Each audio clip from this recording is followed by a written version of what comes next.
Hello and welcome my dear friend, this is me Kumar Pankaj और crack now पर आपका हार्दिक स्वागत है, अभिनंदन है। ये वीडियो तो धमाका का होना चाहिए था, लेकिन वीडियो मुझे ये रिकॉर्ड करना पड़ रहा है इसलिए क्योंकि अंतिम 10 दिन अब बचे हैं। एडमिट कार्ड आज जारी हो चुका है, उसको लेके आप परेशान भी हो चुके हैं काफ़ी, बट आप उस चीज़ से आगे बढ़िए, आने जाने की व्यवस्थाएं कर लीजिए और उसके बाद फिर जुट जाइए अंतिम 10 दिन में बहुत अच्छे से, क्योंकि ये जो लास्ट के 7 दिन होते हैं ये जो है ये डिसाइड करते हैं कि आपका जो पेपर है वो कैसा जाएगा या कहाँ आप चीज़ों को बेहतर कर सकते हैं, कैसे जो चीज़ें छूटी हुई हैं उनको कवर करें। तो हम उसी टॉपिक पे बात करेंगे। मैं ये नहीं कहूँगा कि ये रणनीति का कुछ वीडियो है, नहीं, रणनीति आप 50 वीडियो देख चुके होंगे, मुझे पूरा भरोसा है हर दूसरा यूट्यूबर रणनीति बनाता है। मैं वो नहीं करूँगा, मैं आपसे सिर्फ उन टॉपिक पे बात करूँगा जिनको आप छोड़ नहीं सकते। जो लोग ऑलरेडी सिलेक्टेड हैं बीपीएससी में, उनसे बात करने के बाद, जो लोग एग्ज़ाम्स दे रहे हैं, क्लियर कर रहे हैं, उनसे बात करने के बाद, और मेरे अनुभव के भी बात, जो मैं 3 साल से लगातार बीपीएससी कवर कराए जा रहा हूँ, तो इम्पॉर्टेंट टॉपिक हैं जहाँ से क्वेश्चन बनते हैं, जिनको आप नहीं छोड़ सकते और इसको आप कवर करिए। मैं तो धमाका वीडियो के माध्यम से कवर कराऊंगा ही, और कर भी रहे हैं। मैंने धमाका बना दिया है 4 पार्ट, जिसमें 15 मिनट का सिर्फ वीडियो होता है और आपको बहुत क्रूड इन्फॉर्मेशन मैं देता हूँ। तो वो धमाका के पार्ट तो आते रहेंगे ऑब्वियसली एग्ज़ाम तक, बट आप अपने लेवल पे भी थोड़ा प्रयास करेंगे, तभी जो हमारा ये जो आज का थीम है या कहूँ कथन है मेरा कि मिलकर करेंगे बेहतर करेंगे, तो वो जो है सक्सेसफुल हो पाएगा। क्रैक नाउ हमेशा आपके साथ है, हमेशा आखिरी समय तक, आखिरी कदम तक, ठीक है। तो चलिए देख लेते हैं जल्दी से कि क्या क्या टॉपिक हैं जो आपको कवर करने हैं, जिनको आप छोड़ नहीं सकते। दोस्तों जरूर देख के जाइएगा, अंतिम समय पे भी ये काम आएंगे। जैन धर्म, बौद्ध धर्म, ठीक है, जैन और बुद्ध धर्म, जैन बौद्ध दोनों को ही आपने पढ़ना है। हिस्ट्री में, एंशियंट में अगर हम बात करें, सबसे पहले इसको बिल्कुल नहीं छोड़ सकते। मौर्य काल आपने पढ़ना है। जितना मैं कह रहा हूँ आप इतना ही अब करिए, क्योंकि अब ज़्यादा समय नहीं है कि आप डिटेल्ड में जा पाएँ, बट किसी को लग रहा है कि उसका कोई पोर्शन बिल्कुल ही छूट गया है और वो उसको कवर करना चाहता है तो अलग बात है, बट जिसकी प्रिपरेशन सो भी है, यानी जिसने एक बार सब्जेक्ट पढ़ा था बहुत पहले फिर नहीं पढ़ा है, तो अब सिर्फ आपके पास इतना ही समय है कि जो उसमें बहुत क्रूड है, जहाँ से क्वेश्चन बनता ही है, उनको आप पढ़ें तो ज़्यादा बेहतर होगा। तो जैसे जैन धर्म से क्वेश्चन और बुद्ध धर्म से क्वेश्चन एक मिलेगा ही, तो ये आपके ढंग से पढ़ के जाना है। मौर्य काल से विशेष लगाव है बीपीएससी का, यहाँ से क्वेश्चन आता है, आप नहीं छोड़ सकते। सल्तनत काल, इस पे मैंने धमाका वीडियो एक बना दिया है, एक पार्ट और बनाऊंगा। मैंने सल्तनत काल उसमें ऑलमोस्ट कवर करा दिया था, बस कुछ डेट्स पे अब बात करनी है सल्तनत काल में और कुछ प्रीवियस ईयर क्वेश्चन पे। तो सल्तनत काल भी आपका कवर हो जाएगा। आपने करना है, अगर नहीं किया है तो खुद से करिए या वीडियो से, वो एक अलग बात है, मैं तो हेल्प करूंगा ही धमाका वीडियो के माध्यम से, ठीक है। मुगल काल पे विशेष लगाव रहता है बीपीएससी का, तो मुगल काल में भी आप अकबर और जहांगीर को बिल्कुल नहीं छोड़ सकते। इन्होंने जो भी काम कराए हैं, चाहे तो वो प्रशासनिक क्षेत्र में हो, चाहे तो जैसे वो मनसबदारी का हो, या फिर एक अस्पा, सिंह अस्पा जैसी चीज़ें हो, ये क्या होता है सब, ठीक है। तो इन पे बात हो, या फिर स्थापत्य के क्षेत्र में हो, चित्रशाला का जैसे निर्माण हो गया, तो ये चित्रकला जो कारखाने का निर्माण हो गया चित्रकारी के लिए, तो ऐसे क्वेश्चंस बीपीएससी पूछता रहा है। तो मुगल काल तो आपने पढ़ना ही है पूरा, बट उसमें अकबर और जहांगीर को बहुत स्पेसिफिक डिटेल में पढ़िएगा, बहुत हाईलाइटेड टॉपिक हैं ये, ठीक है। तो आप अगर बीपीएससी दे रहे हो तो आपको आइडिया भी होगा कि कैसे क्रूड टॉपिक पे मैं बात कर रहा हूँ। फिर हम दक्षिण भारत में प्रवेश कर जाएंगे। ये आप मिडवल में सल्तनत काल, मुगल काल, अकबर और जहांगीर इतना कर लेते हैं। उसके बाद फिर आप थोड़ा सा देख सकते हैं कि जो आपका ये सूफी आंदोलन है, ठीक है, सूफी आंदोलन को भी आप देख लीजिएगा, क्योंकि बिहार में सूफी आंदोलन का थोड़ा सा प्रभाव रहा, तो सूफी आंदोलन को भी आप पढ़ सकते हैं, ठीक है। ये भी आप नोट करिए, सूफी आंदोलन को नहीं छोड़िएगा, थोड़ा सा देख लेना बस कि कौन किस संप्रदाय से संबंधित है, उससे आपका काम हो जाएगा, उससे ज़्यादा आपको पढ़ने की ज़रूरत नहीं है। दरगाह वगैरह किसकी कहाँ है, निज़ामुद्दीन औलिया की या बाबा फरीद के कौन थे शिष्य, निज़ामुद्दीन औलिया के कौन थे शिष्य, ऐसे किस्म के क्वेश्चन पूछ लिए जाते हैं, तो वो थोड़ा सा आप पढ़ोगे काम हो जाएगा, ठीक है। जैसे सर हिंदी किस जो है संप्रदाय से हैं, कौन से सिलसिले से हैं, ठीक है, कौन सा सिलसिला था जो बहुत कट्टरवादी था, ये बहुत डिटेल्ड क्वेश्चन, सिर्फ आपको पॉइंट टू पॉइंट देखने, ज़्यादा नहीं जाना डीप में। वैसे ही फिर दक्षिण भारत में आपको पता होगा जो संगम वंश है, वहाँ से क्वेश्चन पूछने का ट्रेंड है बीपीएससी में। विजयालय वाला ये जो क्वेश्चन है ये पूछा ही गया अभी लास्ट टाइम, तो यहाँ पे आप थोड़ा सा ये राष्ट्रकूट वाला जो है, ये जो त्रिपक्षीय संघर्ष हुआ गुर्जर प्रतिहार पाल और राष्ट्रकूटों में, वो थोड़ा देखेंगे। कृष्णदेव राय से क्वेश्चन पूछने का विशेष ट्रेंड है बीपीएससी में, तो उसको आप नहीं छोड़ सकते हैं। और स्थापत्य कला को जरूर देखेंगे। चोल और चेर वाला जो है, इसको वंश को जरूर देख के जाएंगे। इससे एक क्वेश्चन आता ही रहता है कि जो पंच स्थानीय स्वशासन की विशेषता के लिए चोल काल, तो इसको आप नहीं छोड़ सकते हैं। ठीक है, मैंने यहाँ पे लिखा नहीं है, बट मैं बोलते हुए जरूर आपको डिटेल में बताऊंगा कि आप इसको मिस नहीं कर सकते हैं। आप एक पेन पेपर ले लीजिए, पॉइंट्स को सारे नोट कर लीजिए। इसकी जो मैं पीडीएफ दूंगा आपको, अभी चैनल पे डाल दूंगा मैं टेलीग्राम पे, वहाँ मैं ये चोल वगैरह या जो चेर वगैरह जो पांड्य वगैरह जो मिस कर दिए हैं मैंने, या त्रिपक्षीय संघर्ष, उनको मैं लिख दूंगा, तो वहाँ से आप ले सकते हैं, इतना कोई इशू नहीं है। बट सुन लीजिए आप, संगम काल की विशेषताएं आपको पता होनी चाहिए। इसमें कुछ जो एक दो जो लिखे गए हैं, जो जैसे संगम काल में कुछ तमिल भाषा में, कुछ कन्नड़ भाषा में महाभारत का जो है ट्रांसलेशन किया गया, वो किसने किया। या फिर यहाँ पे एक संगम काल में एक त्रयी कहलाती है, कि वो त्रयी कौन सी है, तो वो कुछ नाम है, उनको नामों को आप जरूर देख लीजिएगा। ठीक है, ठीक है, चलिए अब आगे बढ़ते हैं। राष्ट्रीय आंदोलन यानी मॉडर्न हिस्ट्री में हम प्रवेश करेंगे। मिडवल देख लिया, एंशिएंट देख लिया, इससे ज़्यादा नहीं देखना है। जितना मैंने बताया, समय अब बहुत कम है, आप इसको एक एक दिन ही दे पाएंगे इन सब्जेक्ट्स को, ज़्यादा से ज़्यादा 2 दिन दे सकते हैं हिस्ट्री को। तो राष्ट्रीय आंदोलन में भी आपको देख लीजिए, विभाजन तो आपको पढ़ना ही पड़ेगा, 1857 से आपको सारा देखना ही होगा। उस पर मैं बात नहीं करूँगा, वो आप पढ़ चुके हैं ऑलरेडी। बट मेरा आज है कि क्रूड टॉपिक, जहाँ से क्वेश्चन आपको सीधे मिलेगा, तो उस पर बात करेंगे। राष्ट्रीय आंदोलन में सारा आपने पढ़ा होगा, इसमें कोई डाउट नहीं है। हिस्ट्री सब बहुत पढ़ के बैठा रहता है, छात्र लोग सब चाट के बैठा होगा आप लोग।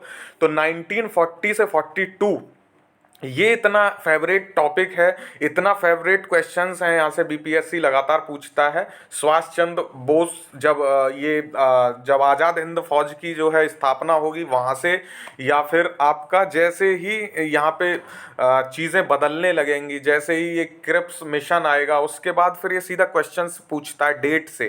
क्रिप्स मिशन कब आया, विवेल कब आया, योजना कब आई, अगस्त प्रस्ताव कब आया, उसकी डेट पूछता है। तो 1940 से ये 1947 है, ठीक है, 1940 से 1947 तक का जो पूरा डिटेल्ड पता होना चाहिए आपको, सीरियल वाइज चीज़ें कि कौन सा कब क्या हो रहा है, क्रम, और क्रम में फिर भी डेट के साथ, अकॉर्डिंग टू डेट की। ठीक है, कौन सा कब आया, कैबिनेट मिशन किस डेट को आया, कैबिनेट मिशन में कौन कौन लोग थे, ठीक है, उसमें क्या प्रस्ताव दिए गए थे। अध्यक्ष इस समय मौलाना अबुल कलाम आज़ाद रहे बहुत लंबे समय तक वो, ठीक है। दिल्ली में जब ये विभाजन का प्रस्ताव स्वीकार किया गया, तो उस समय कौन वहाँ का अध्यक्ष था। ऐसे किस्म के क्वेश्चंस जो हैं बहुत पूछे जाते हैं। तो 640 से 47 की हिस्ट्री आपको क्रम और तारीख के लेवल पे याद हो, ठीक है। अंतरिम सरकार से क्वेश्चन बहुत पूछे जाते हैं बीपीएससी में। अंतरिम सरकार का ट्रेंड है वहाँ पे कि राजेंद्र प्रसाद के पास कौन सा विभाग था, ऐसे करके जो क्वेश्चंस हैं बनते हैं, आप इसको नहीं छोड़ सकते, ठीक है। संविधान सभा जरूर आप याद करके जाएंगे, कौन राष्ट्रीय ध्वज कब अपनाया गया, राष्ट्रीय गीत कब जो है गाया गया, ये सब चीज़ें जो हैं इनको, संविधान सभा की पहली बैठक कब हुई, ये जो आपके सच्चिदानंद सिन्हा जो है अध्यक्ष थे, राजेंद्र प्रसाद कब बने, तो ये सारी चीज़ें आप अच्छे से संविधान सभा को देखेंगे, ठीक है। अब आप समझ रहे हैं ना कि कैसे पढ़ना है। जो डिटेल्ड टॉपिक है उन पे जाइए, समय बहुत कम है, तो क्रूड चीज़ें पढ़िए जहाँ से आपको सीधा क्लिक करे और क्वेश्चन बन जाए, ठीक है। बाकी जो मिसलेनियस है उस पर मैं बात करूँगा। बाकी मैं फिर बार बार बोल रहा हूँ कि मैं आपको धमाका वीडियो में ये सब कवर कराने वाला हूँ, ठीक है, लेकिन आपको भी करना पड़ेगा। धमाका कितने वीडियोज़ अब आ जाएंगे, 10 दिन बचे तो 10 वीडियो में धमाका बनाऊँगा। उसमें मुझे हिस्ट्री भी कवर कराना है, साइंस भी कवर कराना है, एक करंट का भी लाना है मुझको। तो वो मेरे पास समय बहुत सीमित है, और मैं एक दिन में एक ही वीडियो दूंगा, क्योंकि आप 2 वीडियो देखने के समय पे भी नहीं है। दिन में ज़्यादा वीडियो मत देखिए। अगर कुछ लोग ऐसे होते हैं जो पहले से तैयार करके बैठे हैं, सिर्फ वीडियो फोकस करना चाहते हैं, तो बात अलग है। बट जिनको पढ़ाई भी करनी है, तो वीडियो के लिए समय नहीं होगा अब आपके पास ज़्यादा। बट फिर भी वीडियो काफ़ी हेल्पफुल होती है। मैं 10 से 15 मिनट की बनाता हूँ, तो आप उसको देख भी सकते हैं। चलिए फिर वापस अपने टॉपिक पे आते हैं। मॉडर्न में प्रेस की जो स्वतंत्रता या प्रेस से संबंधित जितने भी आर्टिकल हैं, अधिनियम हैं, मुक्तिदाता कौन है, मुंह बंद करने वाला प्रेस अधिनियम किसको बोला गया, तो इन सब को आप जरूर देखेंगे। सामाजिक धार्मिक सुधार आंदोलन यानी रिलीजियस सोशियो रिफॉर्म्स जो हुए हैं, चाहे तो वो दयानंद सरस्वती की बात हो यानी आर्य समाज की बात हो, विवेकानंद की बात हो, रामकृष्ण परमहंस की बात हो, या और भी जो जितने भी चीज़ें हैं, शारदा अधिनियम हो गया, बाल विवाह हो गया, सती प्रथा हो गया, इनको आप नहीं छोड़ के जाएंगे, ठीक है, इनको ध्यान से देखेंगे। एक इम्पॉर्टेंट चीज जो बिहार में आजकल ट्रेंड में है, कथन। कथन से क्वेश्चंस आते हैं, मैं इस पे धमाका वीडियो एक लाने वाला हूं जिसमें कथन और किताब सिर्फ होंगी, और कथन और किताब आप भी मिस मत करिएगा। किताब और कथन से क्वेश्चन आपने देखने ही मिलेगा कि कौन सी किताब किसने लिखी और कौन सा कथन किसने बोला। और ये कथन वाला जो है थोड़ा डिफिकल्ट हो जाता है क्योंकि अनसुना सा कथन रहता है, आपको फिर तुक्का ही मारना पड़ता है। तो कथन और किताब के कुछ इंपॉर्टेंट मैं जो है चीज़ें मैं इस पे डिस्कस करूंगा, बात करूंगा धमाका में। ये आप वहाँ मेरे ऊपर भी छोड़ सकते हैं इसको चाहें तो। अब हम हिस्ट्री से बढ़ के पॉलिटी में आएंगे। पॉलिटी में आपको प्रियम्बल देखना होगा, ठीक है, प्रस्तावना नहीं छोड़ सकते। भाग और अनुसूची से एक क्वेश्चन आता ही है, अच्छे से पढ़ के जाएंगे। संविधान संशोधन को नहीं छोड़ना है दोस्तों, इसमें क्वेश्चन गलत हो जाता है आप लोगों का, तो इसको ध्यान से देखिएगा। और संविधान संशोधन में भी जो इम्पोर्टेंट है सारे मत लीजिएगा, 100 से 105 देखना है आपको, 97 देखना है क्या है, 92 देखना है, 73 74 देखना है, 61 देखना है, ठीक है, 42 44 देखना है, 29 देखना है, 61 देखना है। तो ये जो मैंने आपको बताए हैं ये इंपॉर्टेंट कॉन्स्टिट्यूशनल अमेंडमेंट सिर्फ आपको देखने हैं, ठीक है। अनुसूची में मैंने बता ही दिया, भाग आपको बोल ही दिए। राज्य पुनर्गठन वेरी वेरी मोस्ट इंपॉर्टेंट। राज्य पुनर्गठन में क्या देखना, जो समितियां बनी उनको, और क्रम क्या है राज्य पुनर्गठन का, इसकी ट्रिक है, वो ट्रिक आप देख लीजिएगा। मैं इसको धमाका वीडियो में ट्रिक का जिक्र कर दूंगा जिसमें डेट और राज्य ये आपको पता होना चाहिए। सीटें भी देखिएगा, राज्य पुनर्गठन के बाद कितनी सीटें राज्यसभा लोकसभा में हैं पर्टिकुलर स्टेट के पास, ये क्वेश्चन बनता है, तो ये भी आप नहीं छोड़ सकते। फिर उसके बाद आएंगे फंडामेंटल राइट, आपको आर्टिकल सहित अच्छे से याद हो। डीपीएसपी और फंडामेंटल ड्यूटीज में आजकल कॉन्फ्लिक्ट बना के क्वेश्चन पूछे जा रहे हैं कि राज्य के नीति निर्देशक तत्व और मौलिक कर्तव्य में जो ये संस्मारकों का संरक्षण जैसा जो क्वेश्चन है, ये बहुत बार पूछा जा रहा है हर जगह और ये फंसा देता है। तो डीपीएसपी और फंडामेंटल ड्यूटीज को बहुत अच्छे से देखेंगे। डीपीएसपी में आर्टिकल आपको पता होने चाहिए, इंपॉर्टेंट, जैसे 40 पता हो, 44 पता हो, 39A पता हो, 48 पता हो, 50 पता हो, ठीक है, ये आपको पता होने चाहिए। 38 पता होगा, तो इनसे आपके क्वेश्चंस आते हैं, तो इनको आप नहीं छोड़ सकते। राष्ट्रपति के बारे में थोड़ी सी राष्ट्रपति की शक्तियों का जिक्र देखेंगे, जिसमें आपातकाल की या वित्तीय प्रशासन की बात होगी, या फिर सुप्रीम कोर्ट से जो ये सलाह लेते हैं राष्ट्रपति। अभी इनका निर्वाचन हुआ है तो राष्ट्रपति इंपॉर्टेंट हो गया, इसको नहीं छोड़ सकते। राष्ट्रपति की शक्तियों से और उनके संबंधित आर्टिकल आपको देख के जाने, बहुत इंपॉर्टेंट टॉपिक हो गया है ये। राष्ट्रपति के निर्वाचन के संबंध में जानकारी दे के जाइएगा। बोल रहा हूँ बार बार कि ये नहीं छोड़ने टॉपिक। राष्ट्रपति के बारे में मैंने बता दिया, चुनाव के बारे में अधिसूचना कब जारी हुई, इलेक्शन कब हुआ और शपथ कब ली, ये भी आपको पता होना चाहिए। 15th जो प्रेसिडेंट है हमारी द्रौपदी मुर्मू जी, वो जानना है आपको। संसद के बारे में ध्यान रखना है कुछ चीज़ें, कि संसद में बजट का प्रस्ताव के बारे में आपको डिटेल्ड पता हो। अनुपूरक प्रश्न और जो दूसरे प्रश्न होते हैं तारांकित अतारांकित, वो क्या होते हैं। सदन में जो कटौती प्रस्ताव वगैरह रखे जाते हैं वो क्या होते हैं, और स्थायी समितियां वगैरह आपको पता होनी चाहिए, इससे क्वेश्चंस आते हैं, ठीक है। जितना बोल रहा हूँ उतना ही करिएगा, ज़्यादा डिटेल्ड में मत जाइएगा, समय कम है, फिर बोल रहा हूँ मैं। इतना करके जाओगे आपको सीधे क्वेश्चन मिलेंगे, ये मेरा दावा है आपसे। पंचायत में आपको समितियां पता होनी चाहिए कि पंचायत निर्माण, जब पंचायत का संविधान संशोधन हो रहा था तो किस किस समिति की सिफारिश आई, क्रम उनका क्या है पता होना चाहिए। आर्टिकल आपको पता होने चाहिए पंचायत के, इस पे मैं धमाका वीडियो लेके आऊँगा, समिति पे भी और आर्टिकल पे भी। जैसे 243 के जितने भी आर्टिकल हैं इसमें कि आपका आरक्षण की व्यवस्था किस में है, आपकी जितनी भी बातें हैं कि आय की बात किस में है, ठीक है, वित्त आयोग की बात किस में है, तो 243 के सारे आर्टिकल आपको पता होने चाहिए, ठीक है। और एक यहाँ पे मैंने राज्य पुनर्गठन में एक चीज़ लिखना भूल गया हूँ, वो याद रखेंगे कि जो स्पेशल प्रोविज़न है, कुछ स्पेशल स्टेटस दिया हुआ है स्टेट के लिए, उसका आर्टिकल याद होना चाहिए आपको, ठीक है। 371 के अंतर्गत जो आते हैं, 371A से लेके आपको 6 तक याद होने चाहिए। तो ये 371A में जो है इन आर्टिकल्स को जरूर देखिएगा कि नागालैंड के लिए कौन सा है, आंध्र प्रदेश के लिए कौन सा है, गुजरात, महाराष्ट्र, ये सब देख के जाएंगे। बहुत इंपॉर्टेंट है, यहाँ से क्वेश्चन आता है। पंचायत में फिर लौट के आऊँगा, विषय को आपको जरूर देखना। पंचायत के विषय से क्वेश्चन अभी आया 67वीं में, बहुत लोगों का गलत हुआ क्वेश्चन। विषय जो दिए हुए हैं 29, उनको अच्छे से देख के जाइएगा, इम्पोर्टेंट है ये, पंचायत के विषय से क्वेश्चन आता है। चलिए बिहार स्पेशल में प्रवेश करते हैं। बिहार स्पेशल में बिहार का इतिहास आप सब लोग जानते ही हैं, बिहार के रहने वाले हैं, तो इसमें तो मैं आपको बोलूँगा भी नहीं कि आप कहाँ कितना देखें, आपको सारा पता होना चाहिए बिहार का इतिहास। नहीं पता है तो कर लीजिए, बिहार की हिस्ट्री से क्वेश्चन आने वाले हैं ठीक ठाक। इसमें आपको पूरा पढ़ना पड़ेगा, एंशियंट, मिडवल और मॉडर्न और मजरूल हक वगैरह, इनका योगदान आप देखेंगे बिहार में। जितनी भी चीज़ें हैं, चाहे तो सचिवालय कांड जैसी बातें हो या फिर आपका लोटा आंदोलन हो या बहुत सारे आंदोलन हैं, छोटे छोटे हड़तालें हैं, इनको आप देखेंगे तो बिहार का इतिहास के बारे में डिटेल्ड आपको पढ़ना ही है। इसमें मैं कुछ बात नहीं करूँगा। हिस्ट्री में मेरे से एक चीज़ छूट गई, फिर से आऊँगा, ध्यान आता जा रहा चीज़ें। हिस्ट्री में एक छोड़ दिया मैंने, जनजातीय आंदोलन, ठीक है, ये आप ज़रूर देखेंगे, जनजातीय आंदोलन। और ये ठीक है, ये देख लीजिएगा, किसान आंदोलन और जनजातीय आंदोलन, इसको नहीं छोड़ सकते यहाँ, ठीक है। जनजाति और किसान आंदोलन हिस्ट्री में देखेंगे। बिहार स्पेशल में भी कुछ आंदोलन है, उनको देखेंगे। भूगोल में फिर आते हैं, भूगोल में आप बिहार में नदी देख लीजिए, गंगा की सहायक नदियाँ और उनसे संबंधित चीज़ें, क्वेश्चन बन जाएगा। झील से आप देख के जाएंगे, झीलें थोड़ी सी हैं, ज़्यादा नहीं है बिहार में। अभ्यारण्य के से क्वेश्चन देखेंगे, अभ्यारण्य पे वीडियो मैंने बनाया हुआ है ऑलरेडी मैपिंग के साथ। पर्वत आप देख के जाएंगे, यही जो मंदार पर्वत, ऐसे छोटे छोटे पर्वत हैं, रोपवे जिन पे बन रहे हैं, तो इसलिए ये इम्पोर्टेंट है, ये पूछा जाएगा। जलकुंड से क्वेश्चन पूछा जाता है कि मुंगेर राजगीर में ज़्यादातर जलकुंड है, तो इनसे भी आप क्वेश्चन ट्रिक के बना लीजिएगा, मैं बना दूंगा, नहीं तो आप बता दीजिएगा मुझे।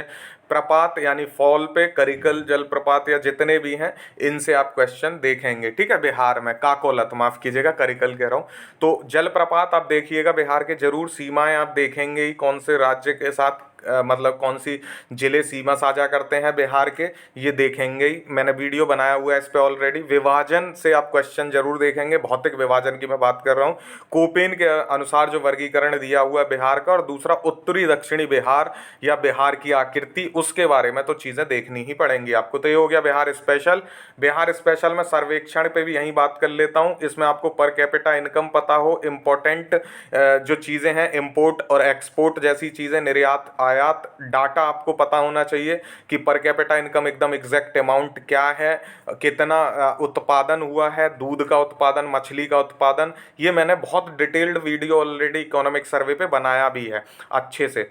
ग्रोथ रेट, आर्थिक समृद्धि वगैरह जैसी चीज़ें पूछी जाती हैं बजट इससे, इकोनॉमिक सर्वे से। सेम वैसे ही बजट में भी अमाउंट आपको याद होना चाहिए, इंपॉर्टेंट स्कीम आपको देखनी है, रुपया आता कहाँ से है, रुपया जाता कहाँ है, ये जरूर पता हो बजट में आपको। बजट का अमाउंट एकदम पता होना चाहिए कि कितना है, ग्रोथ रेट पता हो कितना है, ठीक है। फिस्कल डिफिसिट यानी राजकोषीय घाटे से क्वेश्चन बहुत पूछा जाता है, आर्थिक वृद्धि की दर क्या है, ये भी आपको बजट में पता हो। बजट पे भी वीडियो बना चुका हूँ, शॉर्ट ट्रिक में मैंने वीडियो बनाया है आर्थिक सर्वेक्षण और बजट पे। ये सब आपको बिहार स्पेशल की जो प्लेलिस्ट है उसमें आपको मिल जाएगा। बिहार स्पेशल की प्लेलिस्ट आप खोलिए, आपकी तबीयत खुश हो जाएगी। क्रैक नाउ इसीलिए है, आपने आज तक कहीं बजट पढ़ा नहीं होगा ट्रिक के साथ, मैंने बिहार बजट की ट्रिक बनाई है, आप एक बार ये वीडियो जरूर खोल के देखिएगा, बिहार बजट की ट्रिक, तबीयत खुश हो जाएगी। नीचे लिंक भी मैं दे दूंगा बिहार बजट की ट्रिक का, ठीक है। जिन्होंने देखी है वो जानते हैं कि ट्रिक से बजट कैसा पढ़ा जाता है। सर्वेक्षण भी मैंने बहुत शॉर्ट में बनाया है, ट्रिक का ही है इसमें भी उपयोग, ये भी आप जरूर देख लीजिएगा, ठीक है। चलिए इकोनॉमिक्स पे आते हैं। तो इकोनॉमिक्स में बहुत ज़्यादा पोर्शन पूछा नहीं जाता है, इसको आप बजट और सर्वे ही मान के चलें, बाकी अभी समय नहीं है तो इकोनॉमिक्स को आप छोड़ देंगे। बजट और सर्वे और कुछ स्कीम्स आप देख लेंगे तो इकोनॉमी इतने में कवर हो जाएगा। कुछ संस्थान की बात होगी तो मैं उसे कवर करा दूंगा धमाका में। साइंस पे आ जाएं, बहुत इंपॉर्टेंट टॉपिक है साइंस। इसमें क्या इंपॉर्टेंट जो है चीज़ें देखनी है, पदार्थ की अवस्थाओं से क्वेश्चन बहुत आते हैं, धातु अधातु से क्वेश्चन आता है यानी मेटल और नॉन मेटल। रासायनिक यौगिक व प्रयोग यानी कंपोनेंट एंड उनके यूजेस क्या हैं ये आप देखेंगे। अम्ल, क्षार, लवण यानी एसिड बेस जो चीज़ें हैं इनको आपको जरूर देखना। अम्ल, क्षार और लवण एसिड बेस से क्वेश्चंस आते हैं। जो फिर हम आ जाएंगे वापस लौट के बायो में, तो इसमें सेल्स और पोषण यानी न्यूट्रिशन वगैरह से क्वेश्चन आते हैं, जिसमें विटामिन से बहुत आते हैं, विटामिन के रोग, होने वाली बीमारियां आदि आदि। खनिज से क्वेश्चन आते हैं, कार्बोहाइड्रेट, ये सब इसी में आ जाता है। पोषण वाला चैप्टर अगर आप देख लेंगे तो विटामिन, प्रोटीन, फैट सब इसी में कवर हो जाएगा, ठीक है। तो इसको नहीं छोड़ सकते हैं, पोषण वाले चैप्टर को, कोशिका वाले चैप्टर को, ये आपको जरूर देखना है। उसके बाद रोग और कारण, ये आप देख के जाएंगे, वेरी इंपॉर्टेंट टॉपिक है। हार्मोन्स को आप जरूर पढ़ के जाएंगे, इसको नहीं छोड़ सकते। फिर आपको फिजिक्स में मात्रक और विमा, इसको देखना है, बिल्कुल छोड़ नहीं सकते हैं, ठीक है। विद्युत जो टॉपिक है यानी इलेक्ट्रिसिटी, इसको जरूर देखेंगे, मात्रक और विमा को देखेंगे। और एक और टॉपिक है प्रकाश, इसको भी देखना, लाइट को, ठीक है, प्रकाश को भी नहीं छोड़ सकते। तो ये 3 टॉपिक अगर आप फिजिक्स में देख लेंगे तो साइंस इतने में आप अच्छे खासे क्वेश्चंस तक पहुंच जाओगे, कवर जो आपकी रीच है वो काफ़ी बढ़ जाएगी। फिर हम आएंगे अंत में ज्योग्राफी पे। तो ज्योग्राफी में खनिज संसाधन आप नहीं छोड़ सकते, यानी कि उत्पादन और कितना हुआ है, स्टोरेज कितनी है, आदि आदि, ठीक है, मिनरल्स की। उसके बाद रिवर आपको पता हो, रिवर आपको ज्योग्राफी में बिहार में पहले बात कर चुका हूँ, तो यहाँ पे इंडियन रिवर्स और वर्ल्ड रिवर्स की मैं बात कर रहा हूँ। पर्वत आपको पता होना चाहिए, इससे क्वेश्चन पूछे जाते हैं, रॉकीज, एंडीज एंड अकांकागुआ, जो चोटी वगैरह हैं उनसे आपको पता हो, ठीक है, सबसे ऊंची चोटी, सबसे चौड़ा, सबसे लंबा, आदि आदि आदि। पठार आपको प्लेटूस पता होने चाहिए, पठार से क्वेश्चन पूछे जाते हैं, कौन सा पठार कहाँ पे पाया जाता है, जैसे पेंटागोनिया का पठार कहाँ है, ऐसे ऐसे क्वेश्चन आते हैं। जनगणना यानी सेंसस से बहुत इंपॉर्टेंट है, ये सेंसस आपको देखना होगा, बिहार का भी और इंडिया का भी। तो सेंसस, और इसमें आप सेंसस में ही आप एक टॉपिक और देखेंगे जिसमें हम बात कर रहे हैं कि आपको जो ट्राइब्स हैं, ट्राइब्स से क्वेश्चन आता है, तो ट्राइब्स के बारे में भी आपको पता होना चाहिए, ये भी एक इम्पॉर्टेंट चीज़ है। ये आपको सेंसस में ही ट्राइब्स भी कवर हो जाता है, तो सेंसस को अच्छे से देख के जाएंगे। ISFR रिपोर्ट एक रह गया है, उसको जरूर देखेंगे, very most important topic ISFR report, ठीक है। और इंडेक्सेस करंट पे अभी आऊँगा मैं लौट के, तब देखेंगे। महासागर, महासागरों से क्वेश्चन आता है, मरुस्थल यानी डेजर्ट से क्वेश्चन आता है। इतना आप कर लेंगे तो आपका काम हो जाएगा। मैंने ज्योग्राफी में इम्पॉर्टेंट वीडियो बनाई हुई है जो ट्रिक के साथ है, तो इम्पॉर्टेंट मैपिंग की वीडियो पड़ी हैं, 4 वीडियो हैं, चारों से मैंने काफ़ी कोशिश की है मैपिंग से क्वेश्चन जो आए वो आपका कवर हो जाए। तो इम्पॉर्टेंट मैपिंग का जरूर प्लेलिस्ट खोल के देख लीजिएगा, हेल्प मिल जाएगी आपको, ट्रिक के माध्यम से मैंने मैपिंग कराया हुआ है। अब आते हैं लास्ट टॉपिक, करंट, जिसका बहुत ज़्यादा बोलबाला है, बहुत ज़्यादा क्वेश्चन करंट से पूछे जाते हैं। तो करंट के लिए मैंने मैराथन वीडियो ऑलरेडी बना दिया है, बिहार के लिए भी और नेशनल के लिए भी, ठीक है। मैराथन के अलग मैंने क्विज भी बनाया है, तो क्विज भी आप देख के जाएंगे, क्विज से आपको हेल्प मिलेगी और अल्टीमेटली क्विज से आपको पता चलता है कि आपकी प्रिपरेशन का लेवल क्या है, ठीक है। करंट में आप नेशनल और बिहार का करंट देखेंगे, इंडेक्सेस आपको देखने ही हैं, इंडेक्स से तो आप छोड़ ही नहीं सकते, क्वेश्चन आता है। ISFR रिपोर्ट आप देख के जाएंगे, इसमें आपको कोई वो नहीं है। इंडेक्स में आपको बिहार का जो है रैंक पता हो और उसके साथ स्कोर भी पता होना चाहिए, ठीक है। ISFR 2021 भारत और बिहार दोनों का करके जाएंगे, और मैराथन आप दोनों देख लेंगे, नेशनल और बिहार। और ये क्विज़ है जो मैंने BPSC 67 स्पेशल क्विज़ डाला है, ये जरूर करिएगा, मैं इसका भी मैराथन एक बना दूंगा अपकमिंग डेज में, ठीक है। और एक चीज़ इंपॉर्टेंट रह गई, मैंने क्वेश्चन कवर किए हैं कि 67वीं से पहले यानी 2022 में जितने भी वीडियो एग्ज़ाम हुए हैं, प्लेलिस्ट आप चेक करोगे मिल जाएगा, 2022 में जितने भी एग्ज़ाम हुए हैं उसका करंट के क्वेश्चंस और GS के क्वेश्चंस ये मैंने कवर करा दिए हैं। तो अगर आप चाहें कि हाल फिलहाल में क्या ट्रेंड रहा है क्वेश्चंस पूछे जाने का, क्योंकि रिपीट होते हैं करंट और GS, तो मैंने इसकी प्लेलिस्ट भी बना दी, आप वहाँ से भी देख लीजिएगा। इतना आप कवर कर लीजिए इस 10 दिन में, मैं गारंटी देता हूँ आपको, आप 80-90 के स्कोर तक तो ऐसे ही चले जाएंगे। बाकी आपकी नॉलेज के बेस पे आप चीज़ें कवर कर पाएंगे। और आप ये कह रहे हैं कि 80-90 आप कैसे क्लेम कर रहे हो, तो आपको पता है करंट 30 प्लस बिहार 30, 60 तो यही हो गया आपका, ठीक है। फिर उसके बाद अलग जो चीज़ें हैं उसमें मैंने 30 काउंट किए हैं, तो 90 आपका ये रीच है जितना मैंने आपको कवर किया, 90 पे आप पहुंच जाओगे। अगर आप फीमेल कैटेगरी से हैं, फीमेल हैं आप, तो आप ये मानिए कि आपका सिलेक्शन हो जाएगा इतने में ही। बस आप इससे क्वेश्चन गलत मत कराइएगा, ये मेरा दावा है कि जितना करके जाओ, जितना मैंने बोला है अच्छे से करके जाओ। इसका क्वेश्चन आप गलत नहीं करना। 90 पे आपकी कट ऑफ लग जाएगी इस बार, 90 से 95 कट ऑफ जाएगी इस बार फीमेल कैटेगरी की। 100 से 105 से ऊपर नहीं जाएगी मेल की। मैं कहता हूँ 100 ही जाएगी अगर पेपर फेयर होता है, सारी चीज़ें ठीक होती हैं तो आप इतना कर लो, बेहतर स्थिति में पहुंच जाओगे। क्रैक नाउ आपके साथ है, कुमार पंकज आपके साथ है। चैनल को सब्सक्राइब कर लो जरूर, ताकि आपको वीडियोस मिलते रहें। आप अगले 10 दिन नोटिफिकेशन यानी बेल आइकन को दबा दो और पढ़ते रहो। All the best for your exam. Thank you so much कि आपने इस कीमती समय में से आप मेरे लिए समय दिया। Thank you so much once again. Have a good day. जय हिंद and all the very best.